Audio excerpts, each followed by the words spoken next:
Welcome to Duck Stash, the University of Oregon show on Dashboards. I'm Izzy LaRue, and here with me is Michael Strite. Michael, let's get everything into Ducks football. Woohoo! So, yeah, Michael, I actually wrote an article about this. Does Oregon have the best offensive threats in the Pac-12? You tell me.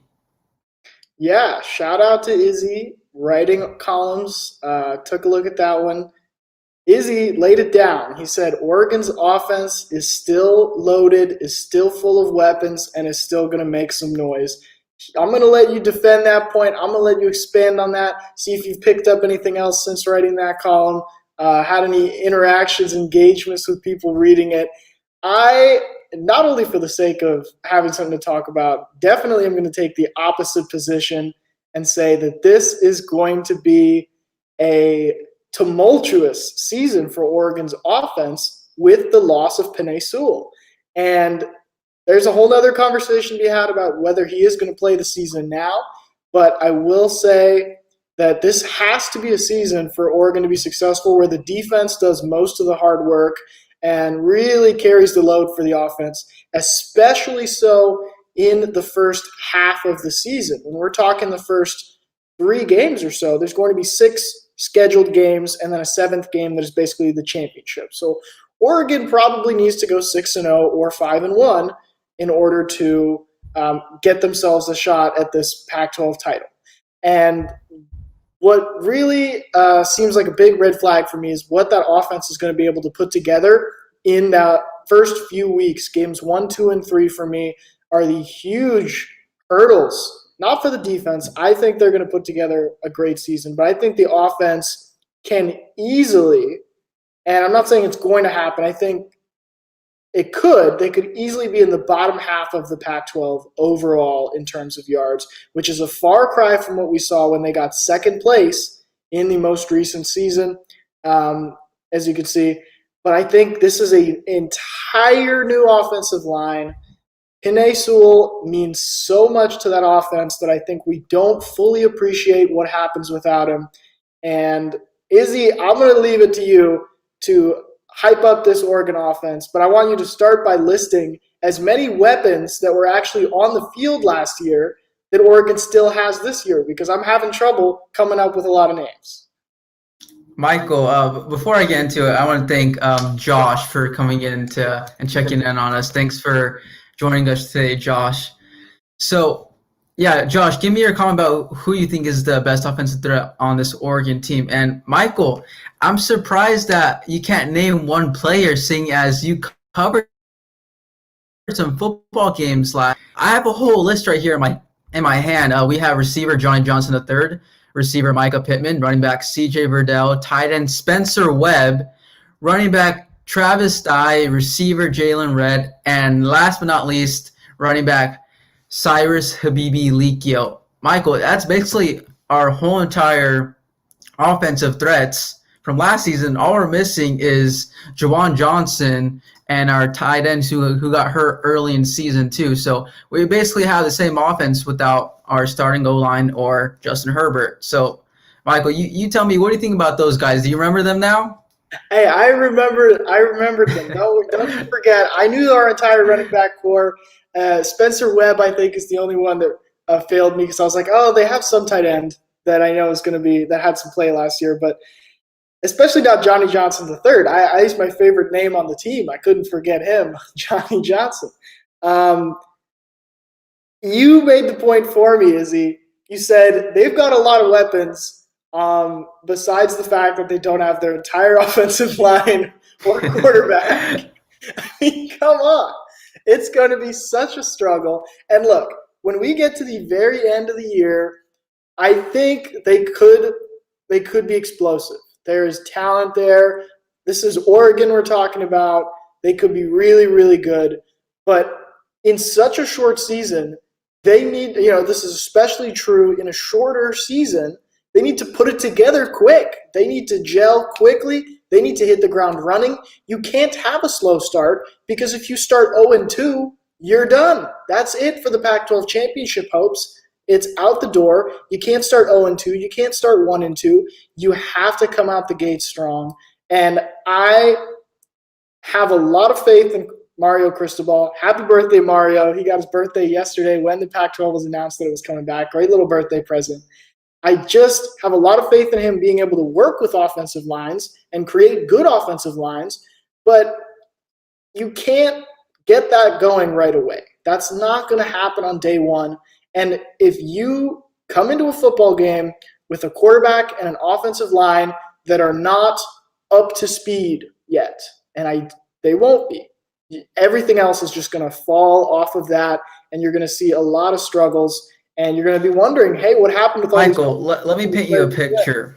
Yes. Would you rather have a team that has a good quarterback and a decent offensive line, or would you rather have a team that has really elite skill players that can make the job easier on a rookie quarterback, a new quarterback, and an unexperienced offensive line?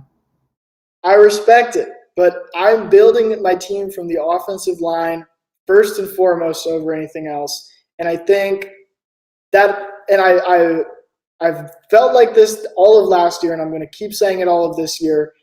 It was a very underappreciated factor in Oregon's Rose Bowl win that they had the best offensive line in America. You know, if the only argument was that they could be like second or third place, but they were without a doubt one of the best offensive lines in the country. And you can't just throw that entire O-line out the window. Start fresh with 5 new guys that are starting some of their first games in college, if not their first games at the Division I level, and expect everything about this Oregon offense to just keep on moving along. Like, that's not going to happen, and I think it could be the case later in the season, but at the start of the season, you're going to see some struggles, and it's just too much of a mountain to overcome, and I think the defense is going to have to carry. It's going to have to be a lot of on the shoulders of the defense for the whole season, in my opinion. I mean, I really believe in our skill players, especially CJ Verdell. He's coming off of 2 1,000 rushing yard seasons. I see him getting another 1,000 rushing yard season. I mean, yeah, we do our running backs. We run by committees, which is a great way to have the running game for your team. You have Habibi Likio, who will punch it in the end zone. Travis Dye, he's really shifty, and he's also great in the pass game too. He's really good with those flare and screen plays where he'll get you yardage. And then we all know CJ Verdell, he's the undisputed number 1 back on that team. And when you put that together, even with an unexperienced line, they're going to be able to do what they did these past couple of seasons, because you got to remember, they're all juniors now this year. They've had experience. They played well together last season. And I just feel like that chemistry is going to gel into something amazing this season. And you look on the passing threats where you have Jalen Redd, Micah Pittman, Johnny Johnson. Those guys there, I think it was it was Pittman who Oregon, they went 7-0 when Pittman was playing. So you add that to account. They could be undefeated again, go 7-0 again in this Pac-12 play this fall. But I think you're putting too much weight into offensive line, Michael, honestly, because we know offensive lines, they make it easier on running backs. But when you have talented running backs like Oregon does, they're not going to need the best line in the country to do what they've been doing. All right, well, let's break this down. Let's separate it between running backs and wide receivers, because there is an argument to be made that if the offense does well, we expect that to be where the strength comes out of, was just the explosiveness and how many different options and talents there are among those skill players. Running backs, I can say I fully agree with you that I really like the group that they have. I mean, CJ Verdell is really good. Travis Dye is really good. Cyrus Habibi-Likio is really good. And then who knows who might join that fold and start getting some touches this year as well. But that is a really, really great different group of guys to work with. Once you shift that conversation over to the wide receivers, Izzy, I know there's some guys there that can make some plays. I heard what you said about Micah Pittman. I think he's going to be really talented. I think he can make some good plays. But I think wide receivers wasn't necessarily a strong point of last year's campaign. I mean, it wasn't a weakness either, but it wasn't really like their strength. We weren't going on a week-to-week basis and saying, oh my gosh, these wide receivers are so good. And you step back and you realize that this is the same cast coming back. I don't think they're going to really explode and tear up the field the same way you do. And pitch me on this wide receiver group. Pitch me on why there's a lot of Michael, we both know Cristobal's offense last year's OC. They didn't really use Herbert the way that they should have been using him in the pass game.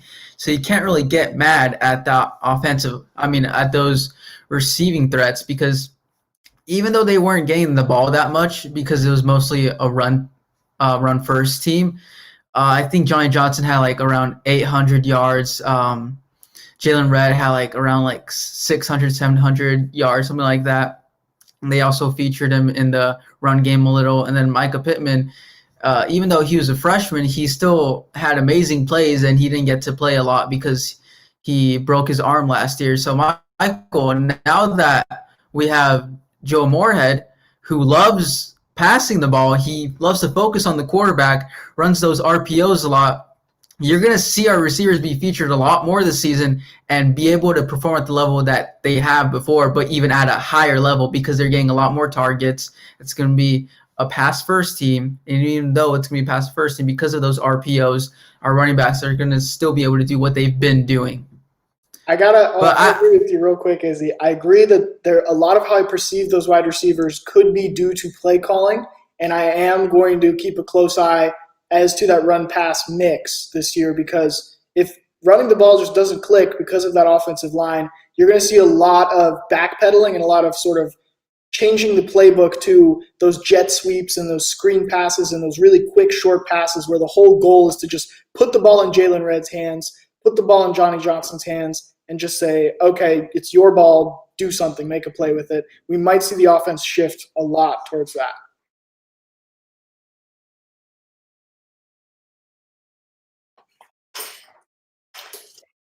Yeah.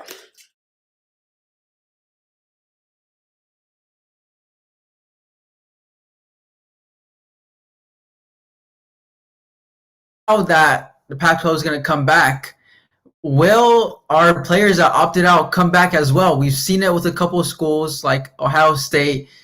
They had Sean Wade come back. But I don't know, Michael. Do you think our guys are going to come back? Well, there is a precedent for this, just like you said.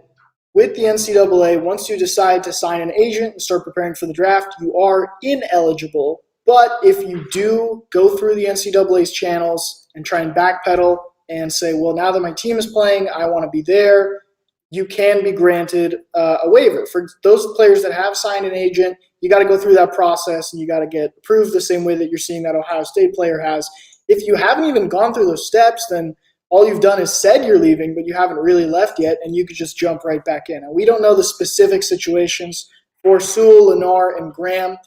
Sewell, of course, the amazing left tackle, top 5 NFL draft pick in my opinion. And Lenore and Graham, you would say, are the 2 starting cornerbacks for the Oregon Ducks on defense that both left very shortly after Panay. I am at a loss for words. I'm not sure really what they are going to do. I do think that if they make a decision, it is going to be as a group. I think that they either are all leaving towards the draft or they are all coming back, and you're going to see those announcements sort of happen on the same day.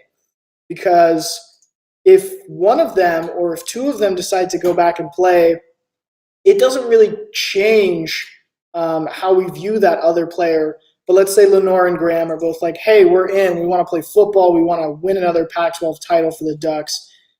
It doesn't make Panay Sewell look good. I mean, we still completely respect his decision, but it really hangs him out to dry in the sense that, there's this immense pressure on him now to also come back. I don't think that puts any pressure on him at all, because we've known what he's done for the school. We've talked about it. We all applaud him for what he's done, and we're not mad at him for opting out. And if our corners do come back, at least for me, I'm not going to look at him a certain type of way and be like, oh, you should come back too, because these guys who opted out after you opted out are now coming back to play.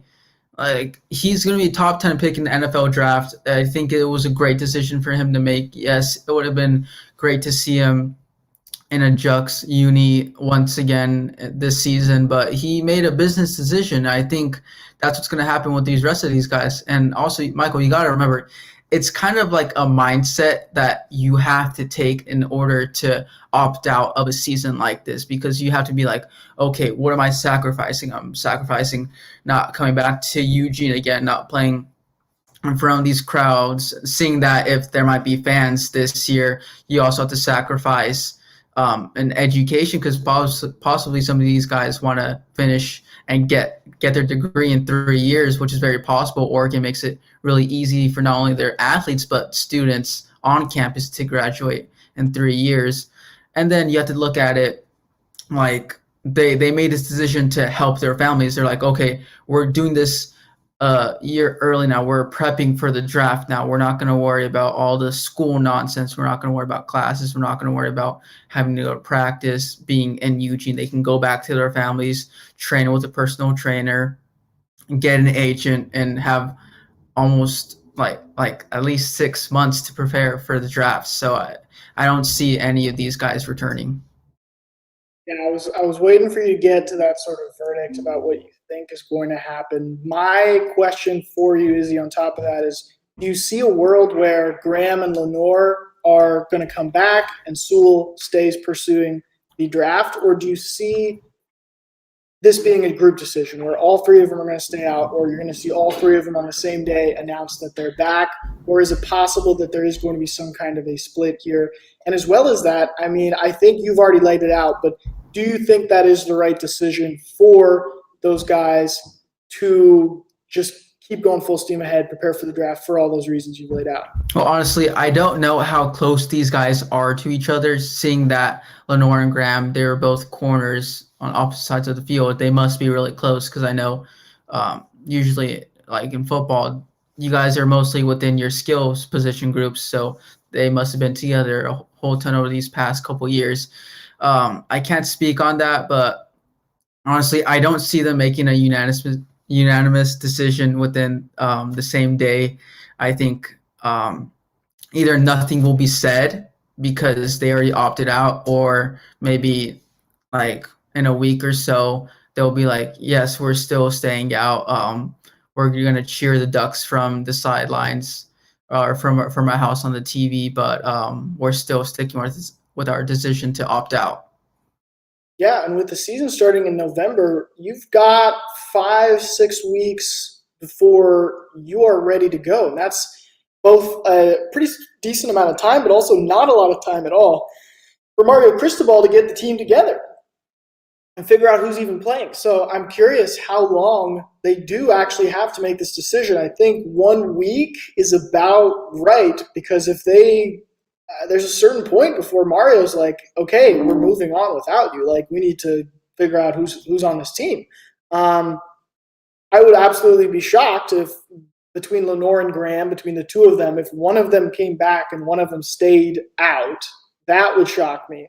The more I think about it, the more I agree that Penei Sewell might be just locked in because of his status as a top draft pick, while Lenore and Graham, they were making a more practical decision because of the way that the spring season would conflict with the combine.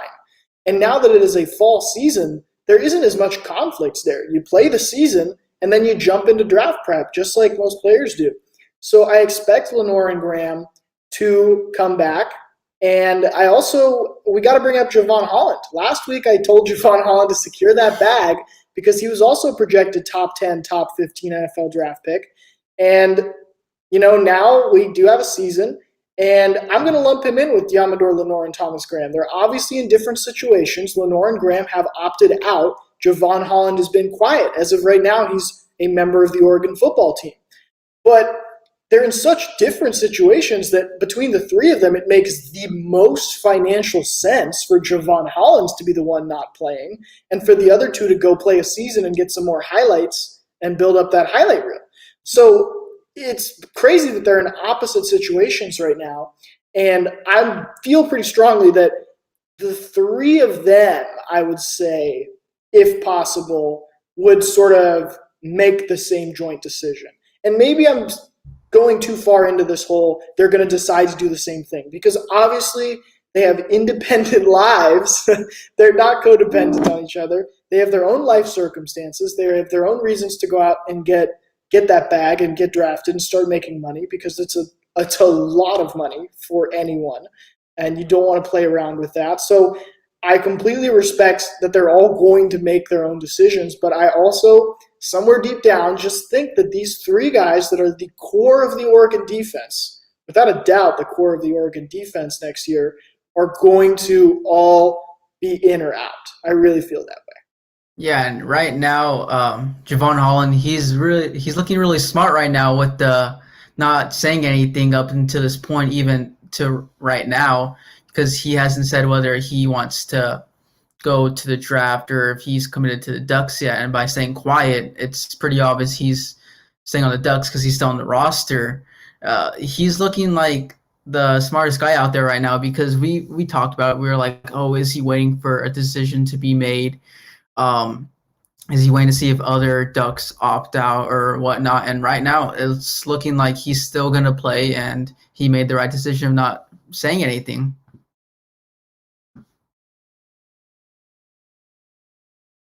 And speaking of smart decisions, Michael, do you think the Pac-12 can make it into the college football playoffs this year, only having a 6-week regular season game and then having the Pac-12 championship?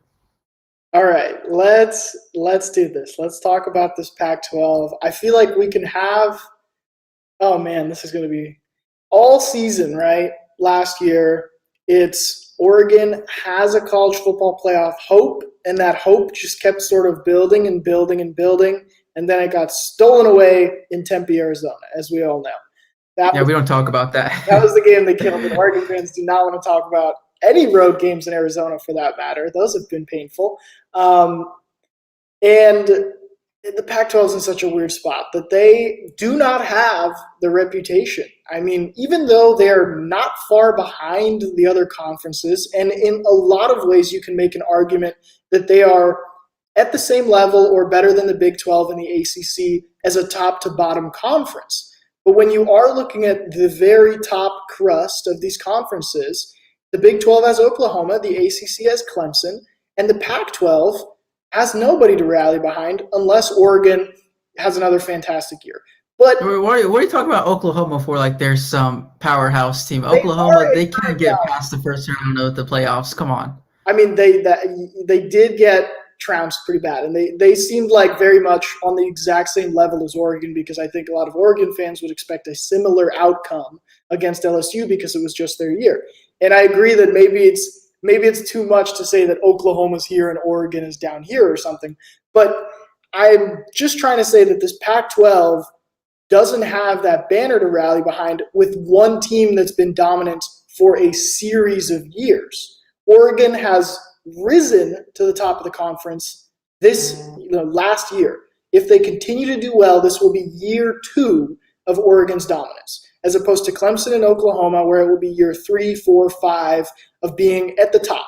And Oregon, obviously this conversation is a team goes 7-0. They go 6-0, they win their conference championship game. That gives them a chance. And that gives them the potential. They're going to be in the conversation. I think we can both agree that if someone goes 6-1 because they're not playing anyone outside the conference, they're out of there. They're cooked. I mean, Oregon had the potential to go 12-1 because they lost to Auburn week 1, and it was a brutally close game, and it was week 1 of the season. So that was like, if they had gone undefeated, they would have had the best resume possible for an 11-1 team or 12-1 team. But in this situation where the Pac-12 is just against itself, nobody's going to make it if they're 6-1. And then we got to shift the conversation over to, out of the 7-0 teams, what is that world going to look like? Yeah, no, I think we're all waiting for the schedule to drop. And to be honest, whoever Oregon gets, I've said it before, I'll say it again, they're going to go undefeated, to be honest, even with the rookie quarterback and his new O-line. I just don't see any Pac-12 team catching up to them. And to your point, Michael, about being the banner team of the Pac-12, I've called it out before, and I'll say once more, Oregon's going to be the powerhouse for years to come. this team, they're stacked from the defense to offense, even with young talent. On the defense, I don't know how they'll do.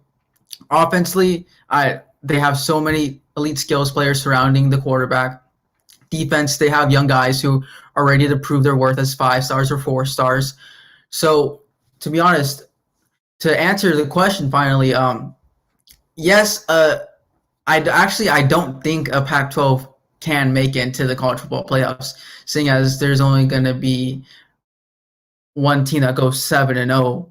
I don't think that's enough for the committee to look at them and be like, yeah, they did really good. They went undefeated in their conference and won their conference title, because most of these teams that are going to be in playoff contention, they've had a preseason where they play non-conference games, and then their conference, like in the SEC, their conference games are they have better teams than the Pac-12 does, and even in the Big Ten, ACC, not really. You just have Clemson, and Big 12, you really just have Oklahoma.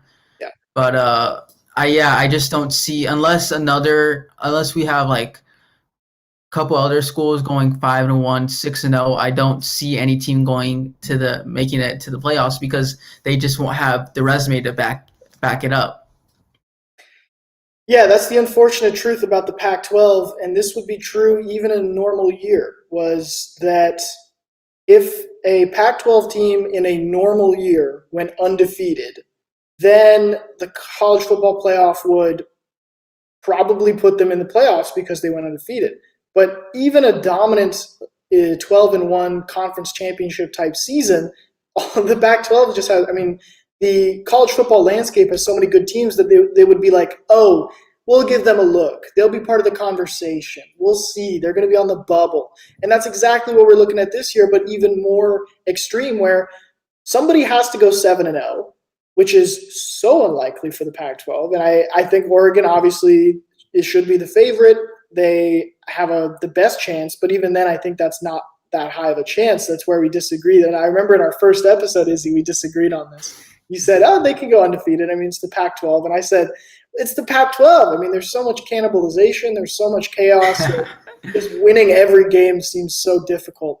And if a team like Oregon goes 7-0, you know what it's going to be? They're going to get a look. They're going to be part of the conversation. They might get in, and then when the poll comes out, they're going to be number 5. They're going to be the first down. And that's just the way it is. And that's the spot that the Pac-12 is in right now. And it needs a team like Oregon to get to the same level of status as Oklahoma and Clemson. And I'm not talking about how good of a football team they are this year. I'm just talking about their status and their reputation of, we're going to be good every year, because Oregon has been good for 1 year at this top level. So they got to do it again. They got to be Pac-12 champs, and they got to start that train rolling. Because I think regardless of this season's college football playoffs, if you come into next year with back-to-back Pac-12 champion Oregon, they suddenly, the conversation shifts from, will any Pac-12 team have a chance, to, is Oregon going to earn their spot this year? Because it starts to turn into, we need to give Oregon a chance, because we haven't for 2 straight years of them doing pretty much everything they can possibly do. So it is a long road ahead for Oregon, and a lot of fans might just say, hey, put us in the Rose Bowl. We don't even want to be getting smoked by this one seed. But, there's a lot out there, and we both agree that it is very unlikely that a Pac-12 team will be sneaking into this year. Yeah, in a few years, I know these recruits are going to develop, ending up being the players who we know they're going to be. But this year, I'm just kind of iffy on them, just because they're freshmen and sophomores, underclassmen. You don't know how they're going to perform under the headlights. But now with no crowds, you never know. But yeah, Michael, honestly, this year, it's not the Pac-12's year. Maybe in a year or two, it's going to be their year. Thank you to everyone for tuning in. And guys, since we've teamed up with Sports Pac-12, if you guys haven't noticed, we do columns now. Check it out on sportspac12.com, where you can find out columns from almost every Dash Sports show. Check out my column just dropped today. And thank you for joining us today. Make sure to follow us at Dashboards TV on Instagram, Twitter, TikTok, Facebook. Check out our website, dashboards.tv, and make sure to catch our weekly shows Fridays at 5 p.m. Football's back.